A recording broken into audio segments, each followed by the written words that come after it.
Pito ang nadakpan sa sunod-sunod nga bypass operation sa Lapu-Lapu City Police kagabi. Unang nasikop si Gilbert Inot sa Zone 1, Barangay Buaya, human makuwaay kiniugdulan sa 10,000 ka pesos nga kantidad sa illegal nga drugas. Si Inot gikatahong nalakip sa drug watch list sa Station 5 sa Lapu-Lapu City Police Office. Sunod nga nasikop mao si Johnny Ray Casio, kinsa lumulupyo gihapon sa Munapit.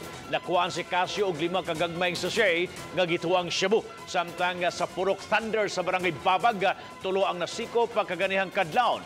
Giila mga suspitsado nga si Fitzy Ruby, Harold Palang o Dinmark Lutero.